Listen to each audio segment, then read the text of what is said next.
O programa a seguir é livre para todos os públicos.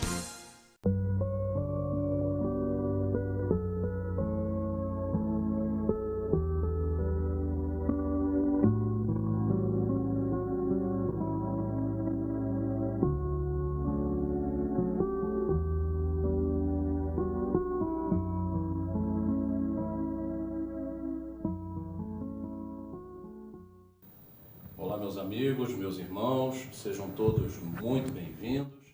Estamos mais uma vez começando aqui o nosso encontro semanal, começando o nosso Atualidade Espírita, um programa do 8º Conselho Espírita de Unificação. O objetivo do nosso programa é a divulgação da doutrina espírita em todos os seus aspectos. Bom, meus irmãos, hoje nós iremos falar sobre um assunto que desperta bastante interesse não só aos frequentadores das casas espíritas que buscam esse tipo de serviço, como aos trabalhadores da casa espírita. Nós estaremos hoje com a nossa irmã Nancy, né, falando sobre o passe. Não é isso, Nancy? Isso. Tão importante aí nas casas espíritas. Inclusive, a gente escuta de vez em quando que outras religiões também mudam o nome, o sistema, mas aplicam também o passe. Né? A religião católica também tem uma área do catolicismo que fazem um trabalho semelhante, parecido. Tem o reiki, né? Que também é um... O jorei. Né? O jorei, pois é. Então, quer dizer, é um trabalho bastante difundido, utilizado, né? Mas nós vamos nos atentar à nossa doutrina espírita, ao passe na casa espírita, né? Isso. Bom, então eu vou te fazer a primeira pergunta básica. O que é o passe? Nós achamos várias definições para o passe. A mais lacônica, né? A mais simples, é que o passe é uma transfusão de energias psíquicas. Mas nós fomos procurar no livro Consolador e Emmanuel diz assim, assim como a transfusão de sangue é uma renovação das forças físicas, o passe é uma renovação das forças fluídicas, né?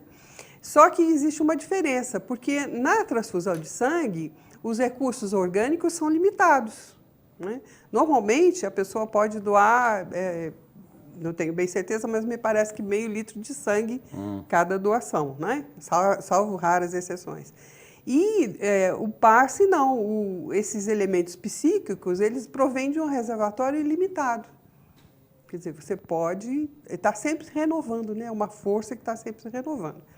E aí nós estávamos pesquisando sobre isso e percebemos o seguinte, todos nós, enquanto encarnados, nós possuímos essa energia que vem do fluido vital. Não é? E, às vezes, sem pensar, nós estamos praticando esse ato. De que forma? Quando nós encontramos uma pessoa querida, um amigo que a gente não vê há muito tempo, qual é a nossa primeira reação? É o abraço. E através do abraço, nós estamos... fazendo essa doação fluídica, né? Transmutando isso, né? Nós recebemos e ofertamos essa energia, né? E também a mãe, quando embala o bebê, até ele adormecer, o que ela está fazendo? Ela está passando para ele tudo que ela tem de melhor, toda a sua energia melhor. Outra coisa que nós vimos também bastante é que as crianças um pouquinho maiores, quando caem, se machucam, vêm correndo para a mãe dar um beijo, porque instintivamente ela sabe que aquele beijo vai curar, não é? Então, quer dizer, está depositando ali toda a energia. Sim. Então, nós somos energia e nós podemos enviar para as outras pessoas, né? Repartir com as outras pessoas essa energia. Então, o passe nada mais é do que essa transfusão de energias. E o passe, ele surgiu com a doutrina espírita? Não. Se nós fizermos uma retrospectiva histórica, nós vamos encontrar o passe lá nos primórdios da humanidade, né? Nós temos registros dos homens das cavernas, que utilizavam o passe através da fricção de mãos, ou pelo sopro, ou mesmo misturando a saliva com o barro, né, para colocar no machucado, na ferida, e utilizavam essas técnicas. E depois, no Velho Testamento, nós também temos relatos do uso do passe, né? E tem até um caso interessante que nós encontramos no Velho Testamento, de um comandante de um dos exércitos do rei Jorão. Ele chamava-se Naamã. E essa pessoa, esse comandante, ele tinha uma doença, ele sofria de uma doença muito parecida com a lepra. E não havia meio de curá-lo. Um dia, a escrava da sua mulher disse a ela que na Samaria, havia uma pessoa chamada Eliseu, né? Era um profeta chamado Eliseu, e que ele tinha esse poder de curar. Então, a esposa de Naamã contou isso a ele, ele pediu autorização ao rei para ir até Samaria, e ele foi até lá. Mas Eliseu ficou com medo de atendê-lo, porque achou que o rei tinha mandado um comandante do exército para prendê-lo ou coisa parecida. Então, mandou um emissário e disse para ele assim, olha, peça a ele que vá até o Rio Jordão e mergulhe 7 vezes na água, que ele vai ficar curado. E Naamã ficou muito irritado, porque como ele era uma pessoa de um certo poder, né, por ser o comandante dos exércitos, ele falou, mas como ele não veio me receber pessoalmente? Então eu não quero mais saber de nada, eu vou voltar para casa. Mas um dos seus soldados disse a ele, senhor, o senhor não tem nada a perder, vamos tentar, né? Quem sabe dá certo. E ele pensou no caso e foi até o Rio Jordão e mergulhou 7 vezes e ficou curado. Só por quê? Porque a força do profeta era tamanha, né? Essa força psíquica era tamanha que fez com que ele ficasse curado, né? Então ele passou a acreditar a partir daí. Então veja, isso no Velho Testamento. E tem um trecho que ele diz assim, pensava eu que ele sairia a ter comigo, por-se-ia de pé, invocaria o nome de Deus, colocaria suas mãos sobre a minha cabeça e a lepra sumiria. Quer dizer, ele já fala isso, está no Velho Testamento. Provavelmente naquela época alguém já utilizava isso. sistema. Né? Depois nós fomos estudar também os caldeus, na Índia, os brahmanes já usavam também essa técnica. No Egito, nós vemos muitos, naqueles desenhos antigos do Egito, nós vemos que a grande maioria das pessoas procuravam os templos de Ísis para que os sacerdotes impusessem as mãos sobre elas e elas ficassem curadas. Esse método, esse processo, também foi usado em Roma, né? Galeno, o pai da medicina moderna, também usava isso. E nós temos, mais recentemente, os relatos dos apóstolos, né? que contam, através dos evangelhos, as curas efetuadas por Jesus. Né? O que se propaga mais é a cura do leproso, que diz a Jesus, se quiseres pode me tornar limpo, e ele diz, eu quero, e impõe a mão e o leproso se torna limpo. E da menina que jazia morta no colo da mãe, e ele também impõe as mãos e a menina abre os olhos e é curada imediatamente. Então, nos evangelhos, nós encontramos vários relatos de casos como esses que foram tratados através do passe. As rezadeiras, né? Não deixa de ser um passe, né? Também. Inclusive, aqui em Friburgo, a gente tinha a Dona Júlia. Talvez você não tenha cheguei a conhecer, né? Mas eu, quando criança, eu ia muito.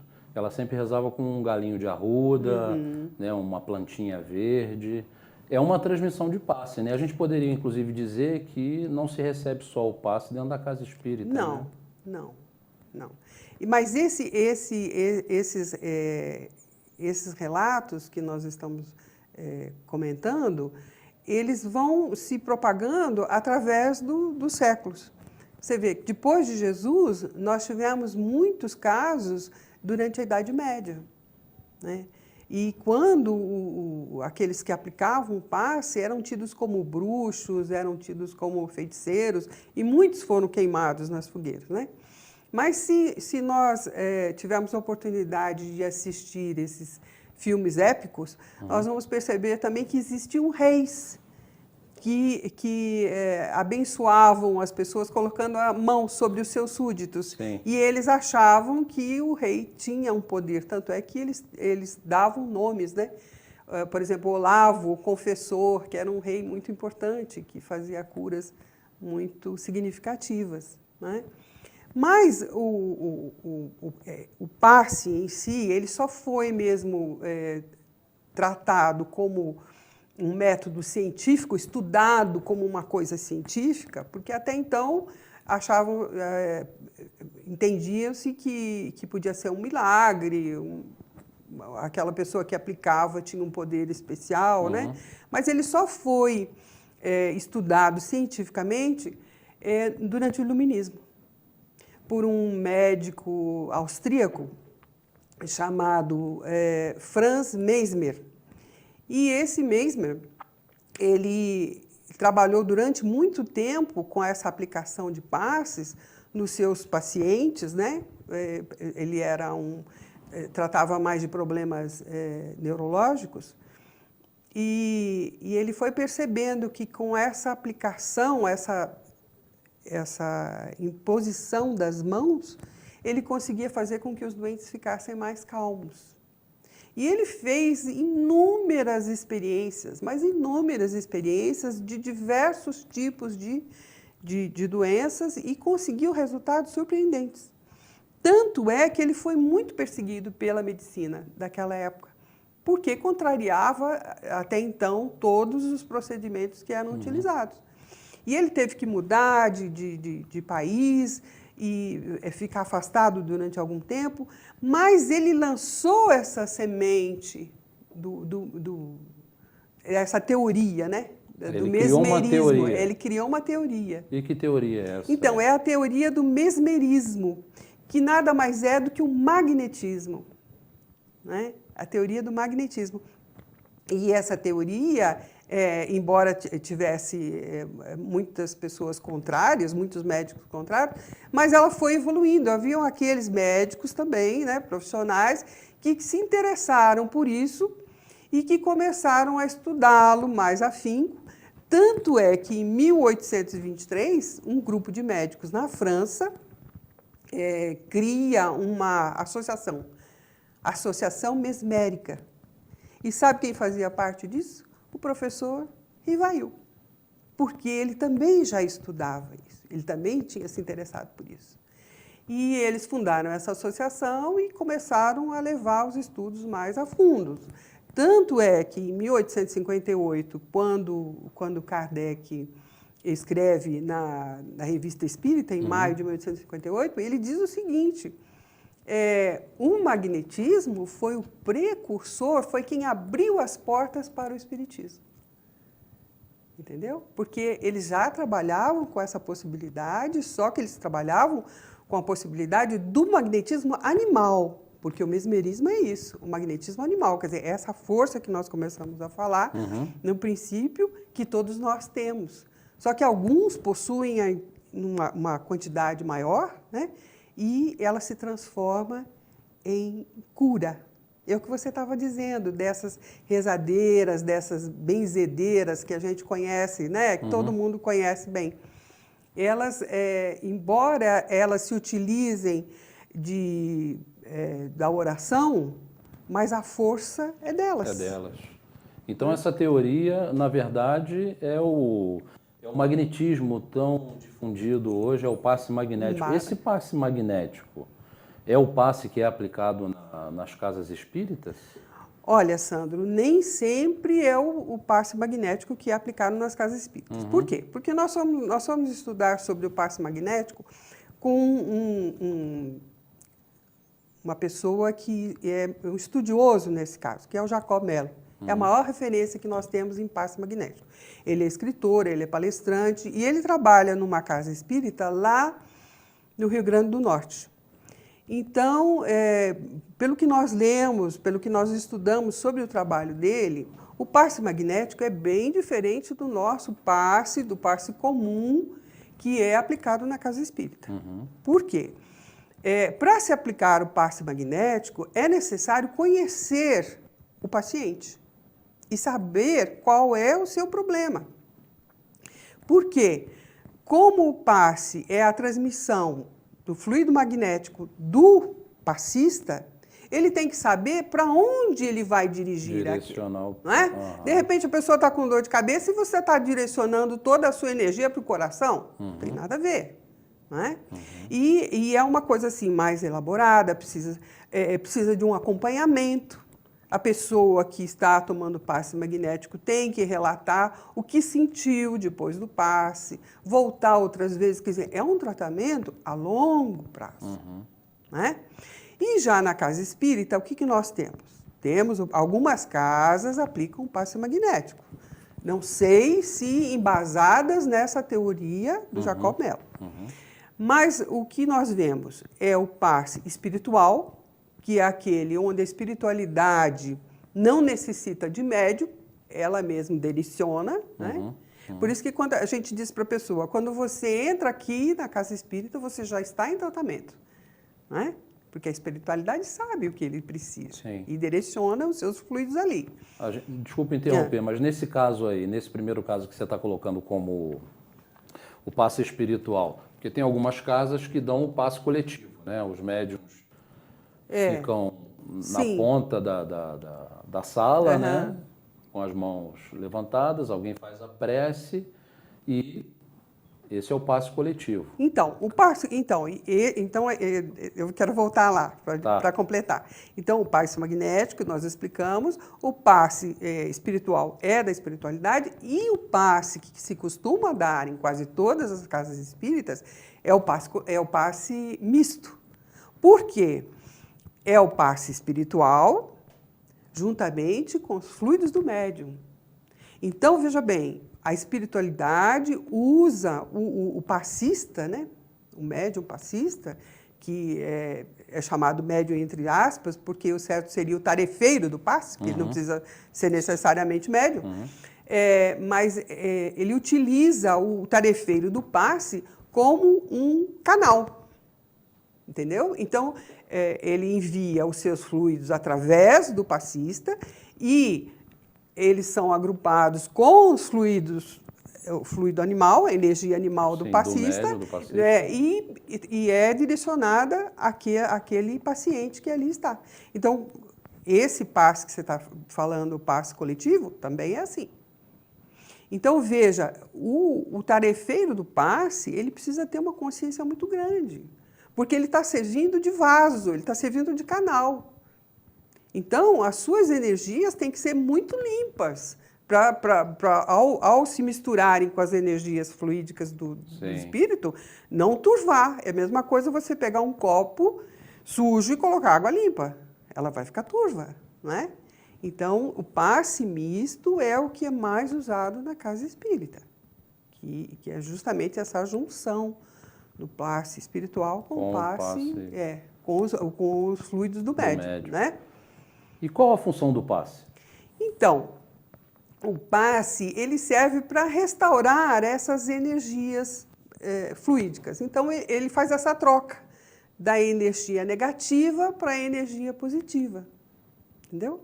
Então, sempre que a gente toma um passe, a pessoa chega na casa espírita e assiste uma palestra e toma um passe, na grande maioria das vezes ela diz, eu saí tão renovada, eu saí tão leve, né? Porque é justamente isso.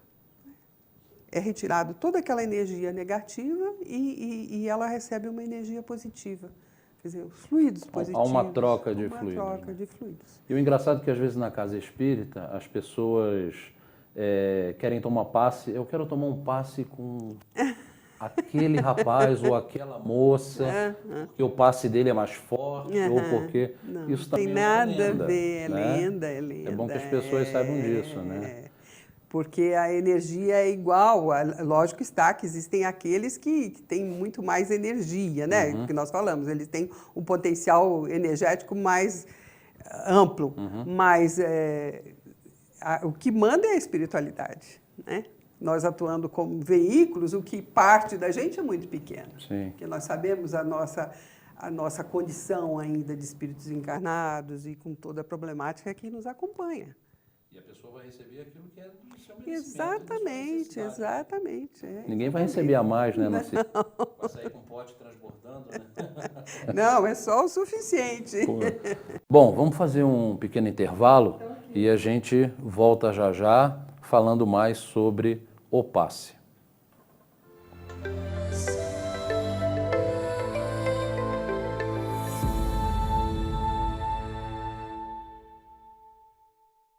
Acesse tvzoom.com.br e fique por dentro das principais notícias de Nova Friburgo.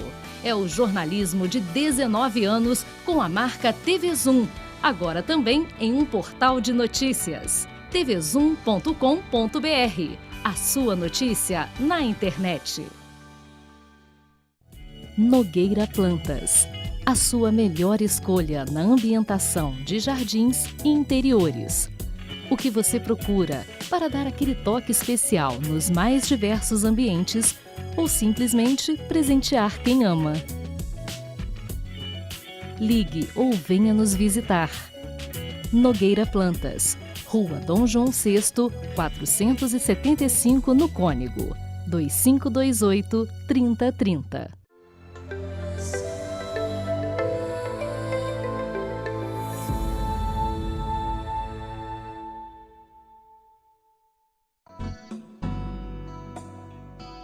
Ter compaixão é possuir um entendimento maior das fragilidades humanas. É quando nos tornamos mais realistas, menos exigentes e mais flexíveis com as dificuldades alheias.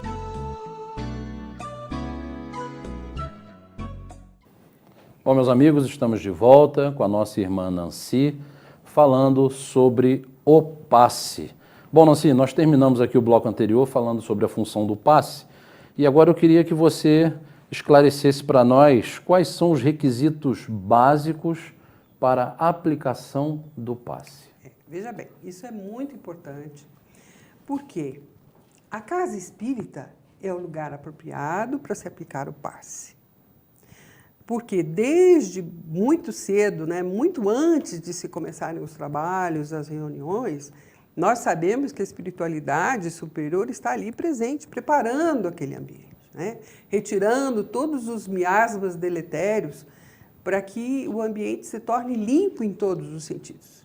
Então, a casa espírita é o lugar onde a pessoa recebe o passe com mais certeza da sua resposta, né? Então, é muito importante que o passe seja dado sempre numa casa espírita. Tá? E, sem querer te interromper, já te interrompendo novamente, me veio aqui uma coisa que é muito importante para o passista. Nunca aplicar o passe sozinho, né? Sim, sim. Porque isso aí também não é indicado. Veja né? bem, a grande maioria das casas espíritas hoje em dia, que são ligadas à federação, né? Espírita brasileira, elas oferecem cursos, né, para os passistas. Porque antigamente, o que acontecia? As pessoas viam como os outros trabalhavam e iam fazendo igual, né, imitando. Mas hoje em dia, a gente percebe o seguinte, existem os cursos de preparação de passe. Então, para ser um passista, para ser um tarefeiro do passe, a primeira regra é você frequentar um curso de passe, né? Depois, a pessoa também tem que superar antigos vícios, né? Coisas que eram normais e que passam a ser mais. Além desses cursos de passe, frequentar as reuniões. Porque muitas vezes a gente diz assim, mas a reunião, as palestras servem para aquelas pessoas que vêm à casa espírita assistir. Não, as palestras servem para todo mundo, principalmente para o trabalhador espírita. Né? E frequentar outros cursos também, né, que são oferecidos pela casa espírita, Então, é uma série de procedimentos que a pessoa tem que levar adiante para ser um tarefeiro do passe. Né? Primeiro estar preparado, fazer o curso e depois olhar para a sua vida. Como é que está a minha vida? Como é que é o meu procedimento? Porque não basta entrar na casa espírita, arrumar a golinha, pentear o cabelo e achar que está tudo bem, não é isso? Não é? Você tem que trazer a sua bagagem. Então, isso inclui até o evangelho no lar. Quer dizer, você precisa se modificar para ter todos esses requisitos básicos e, como nós dissemos, nós somos o canal, esse canal tem que estar limpo. Não é? Porque nós sabemos o que nós somos. Nós sabemos dos nossos erros e aquilo que precisa ser melhorado em nós. Então, se nós nos propomos a trabalhar numa tarefa tão importante, né, de doação, veja que importância. Você está doando o que de melhor você tem. Você não está doando o que está sobrando para você. Você não está doando o que está sobrando na sua mesa ou no seu bolso. Você está doando da sua melhor energia. Como é que você vai obter essa melhor energia se você não estiver preparado? Né? Então, primeiro, sempre dentro da casa espírita. E, segundo, estar preparado para isso. Se a pessoa não se sente preparada para dar o passe, ela pode ser útil em outros setores de atividade. Existem inúmeros setores da atividade da casa espírita que você pode atuar. Sim. Não é? Você pode sair de domingo pedindo alimento. Sim. Você pode ir no laje descascar os alimentos. Sim. Você pode ajudar na faxina. Você pode ajudar em outros setores. Pode ficar na portaria, Exatamente. na recepção, né? Vamos começar na no começo. cantina. Exatamente. Não é? Eu estou preparada para isso? O que eu tenho de bom para doar? Então, é uma reflexão que o trabalhador do passe tem que fazer antes de se atirar a uma tarefa tão importante. Porque vai ser cobrado, nós sabemos disso. E quando a gente fala, quando você falou aí da casa espírita, importante o passe na casa espírita, né? São aqueles trabalhos que partem da casa espírita. Sim. A visita fraterna, né? A visita Sim. aos enfermos, aos doentes, é um trabalho da casa espírita. Ele é aplicado fora da casa, mas por trabalhadores da casa e existe todo... E é o que você disse, né? Não pode jamais, né? Isso está no regimento interno das casas, isso está na recomendação da federação, jamais dar passo sozinho fora da casa espírita. Porque nós não sabemos, um hospital recebe toda essa influenciação da esfera superior, mas é um lugar onde as pessoas chegam, né, numa condição muito triste. Então, nós precisamos ter o respaldo. Então, sempre mais de uma pessoa. Né? Outro dia, uma pessoa me disse, eu não estava sentindo bem e procurei uma pessoa que trabalha na casa de vocês e ela me deu um passe na casa dela. Na hora, assim, você não sabe o que dizer para a pessoa, né? Mas isso é muito errado, porque se aquela pessoa não estava bem e procurou a casa de um trabalhador espírita, tudo bem, a nossa casa, nós sabemos que a partir do momento que nós passamos a fazer o evangelho no lar, nós temos uma proteção. Né? Mas não é o lugar. E aquele tarefeiro sabe que não é o lugar. Então, ele está incorrendo em 2 erros graves. Primeiro, ele está doando a sua energia dentro da sua casa para uma pessoa que não está bem. Então, o que pode acontecer com ele? Essa energia negativa, né, se concentrar nele. Então, ele não está fazendo bem nenhum.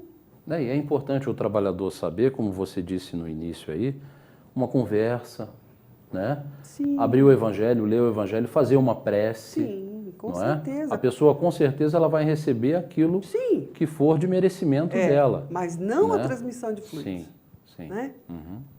Então, isso é muito, muito importante. A gente precisa sempre enfatizar isso para os trabalhadores das casas espíritas, a necessidade de estar sempre se aprimorando, porque a doutrina espírita, Sandro, ela é muito dinâmica. Então, o que era feito há 80, 100 anos atrás, hoje em dia merece um cuidado especial. Sim. Não é? Nós vemos nos trabalhos de obsessão, nós vemos no trabalho de desenvolvimento mediúnico, onde existem cursos para isso, existem preparações sérias, né? Nós temos cursos apostilados para isso, para a pessoa não chegar e sentar numa mesa mediúnica e dizer, vou dar passividade. Não é assim. E tudo está mudando, né? A mediunidade vai mudando, né? Os médiuns vão tendo interpretações do mesmo fato de maneiras mais claras, Sim, né? E nós vemos hoje em dia, nós acompanhamos, né, o trabalho desses grandes tarefeiros, grandes médiuns, que têm uma interpretação muito mais clara do que aquilo que nós tínhamos há 40, 50 anos atrás. Então, nós precisamos acompanhar isso.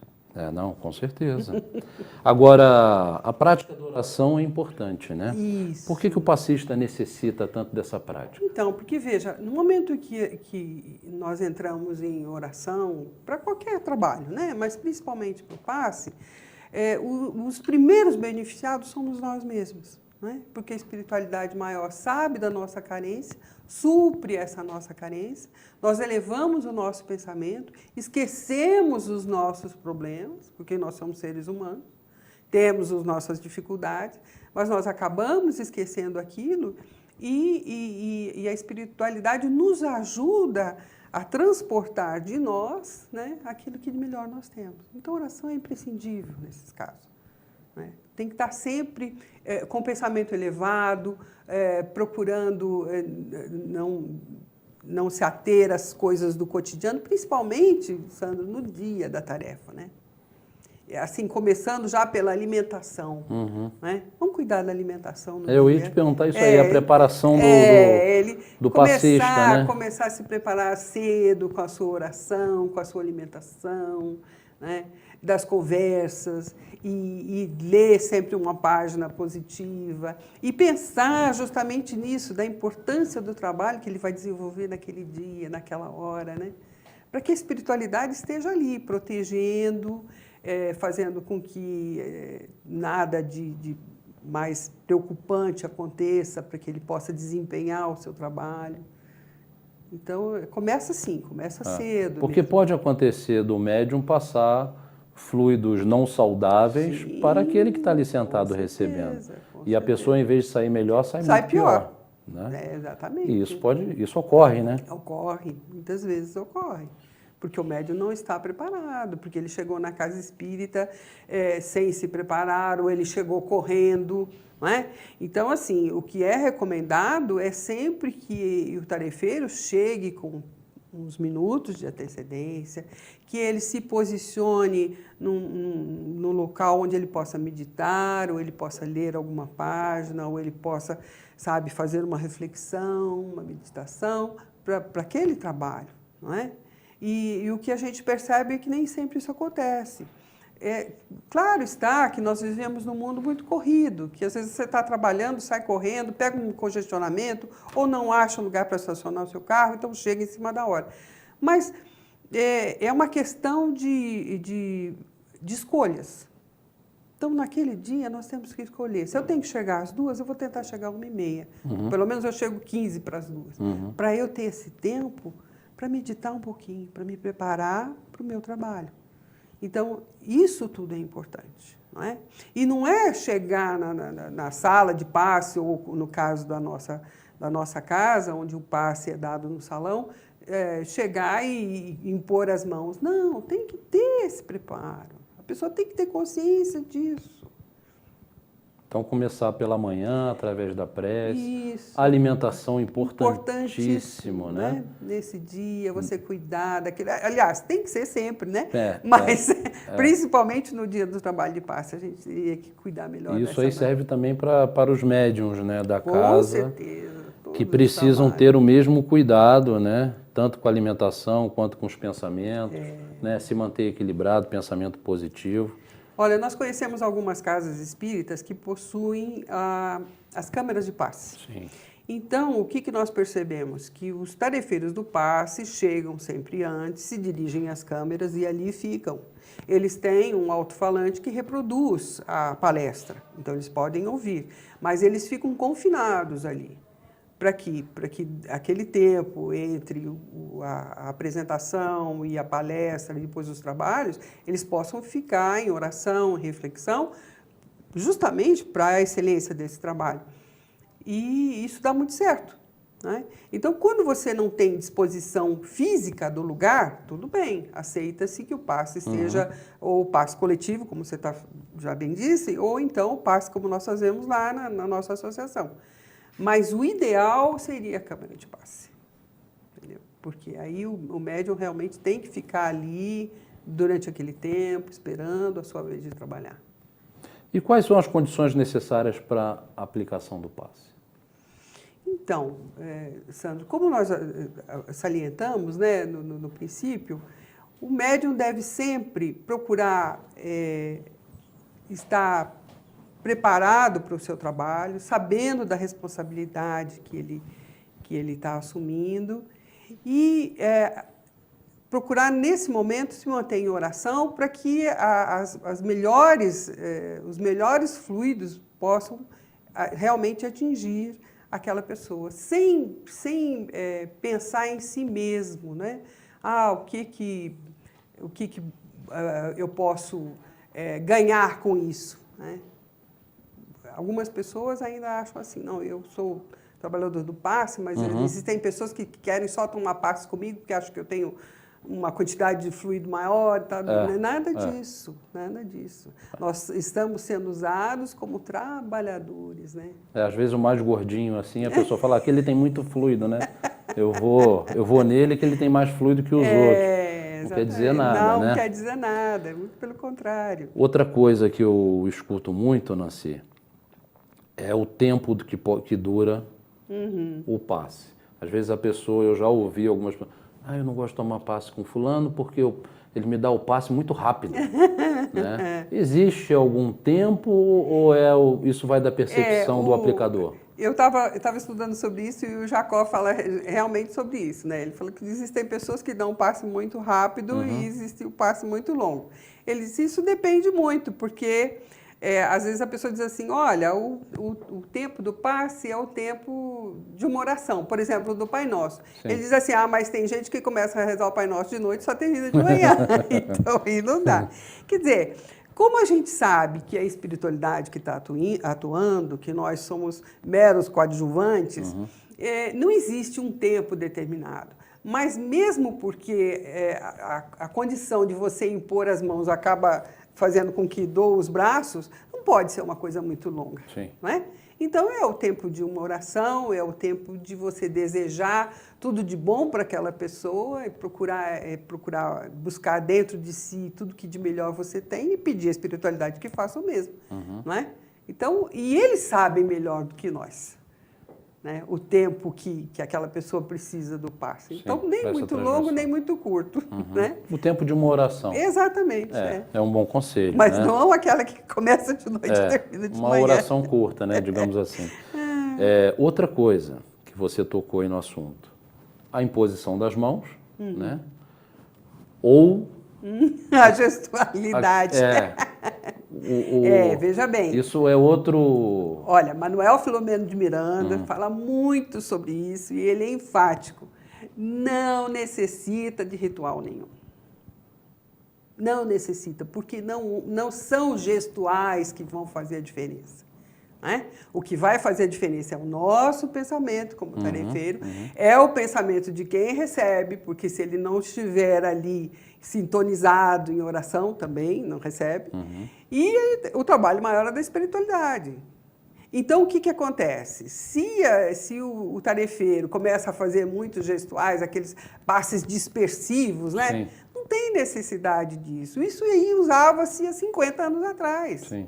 Hoje em dia não tem mais isso. Outra coisa que não se recomenda, Sandro, é que se coloque as mãos nas pessoas. Isso é constrangedor. Então, às vezes, a pessoa dá um passe tão perto que parece que está colocando a mão. Uma pessoa que você não conhece, ou uma jovem dando um passe num rapaz. Quer dizer, é constrangedor. Sim. Não se põe a mão. Né? Outra coisa que se deve evitar também é, depois de dado o passe, dizer para a pessoa, olha, eu vi o espírito do seu lado. Quer dizer, você deixa a pessoa com mais medo do que quando ela chegou. Às vezes é a primeira vez que ela está chegando na casa espírita. Você causa um transtorno. Né? Absurdo, ou então, olha, você precisa procurar um médico, você está doente fisicamente. Quer dizer, nada disso. O trabalhador do passe, ele não tem que falar nada. Né? Ele tem que servir. Ele né? tem que servir. E o Mas mais ele- discretamente possível. Exatamente. Se ele pudesse ser invisível, era bom. Melhor, né? Não é? É. Mas assim, nada de estar falando para as pessoas o que viu, o que... Ou então, como nós já tivemos oportunidade de presenciar, situações em que a pessoa está dando um passe e acaba transformando aquilo numa incorporação mediúnica. Não é isso. Não é aquele momento. O momento do passe é só o momento de transfusão de energia, não é de mediunidade. Né? Tanto de quem recebe, como de quem está aplicando o passe. Sim. Então, nada disso. Né? Então, imposição das mãos. Posição das mãos, porque Prece curta. as nossas mãos é por onde nós canalizamos, né, todos esses fluidos. Né? Então, só isso. E às vezes, e se a pessoa não tiver mão? Tudo bem.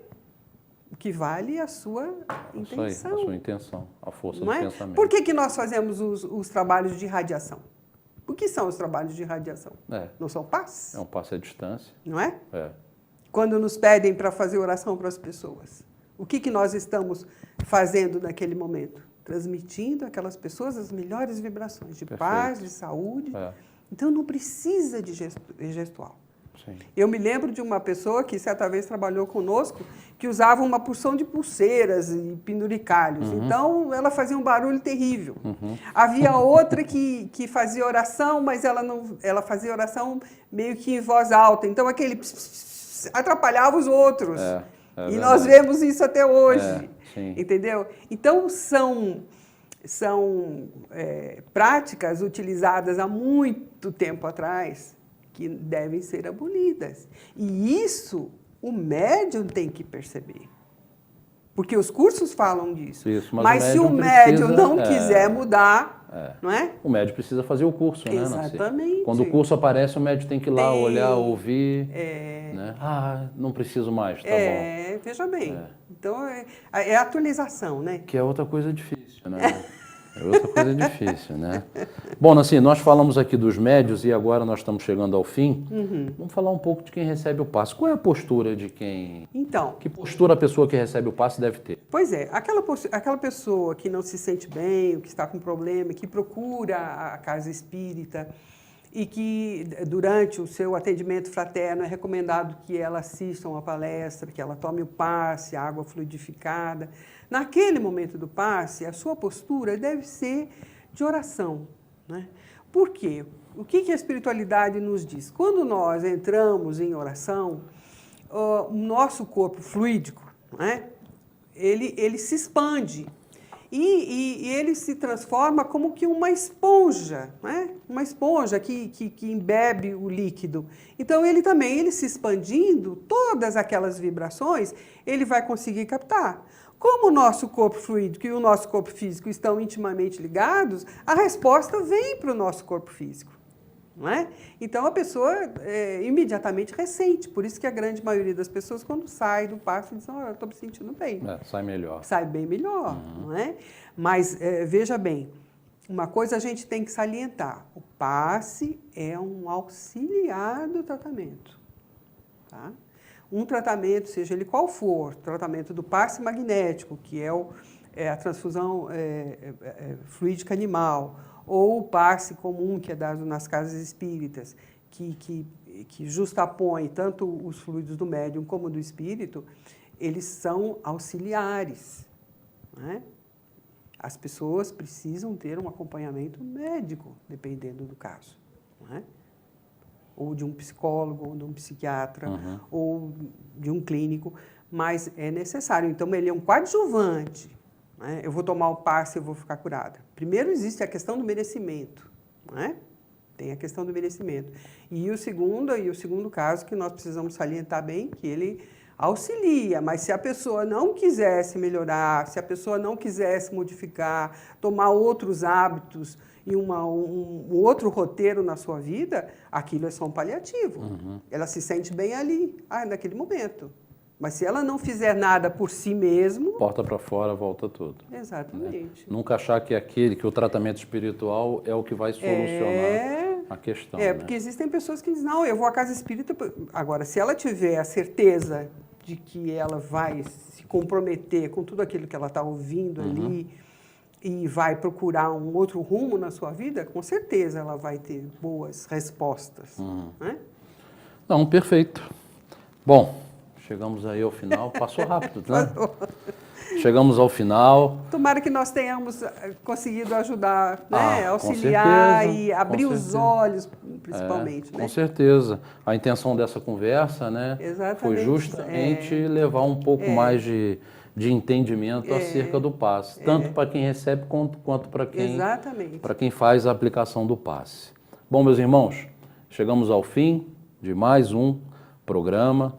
Nós esperamos de coração que todos vocês tenham uma semana repleta de paz, muita esperança e fica aí, bastante reflexão para todos vocês, para trabalhadores, aplicadores de passe e para vocês que buscam a casa espírita em busca desse benefício que é o passe. Nasci, muito obrigado por essa oportunidade, né, por esse estudo, né?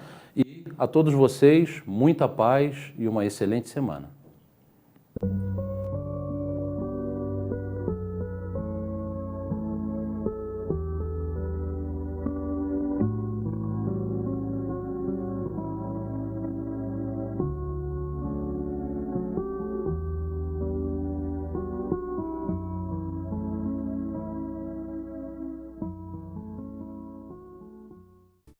Este e outros programas você assiste no aplicativo TV Zoom.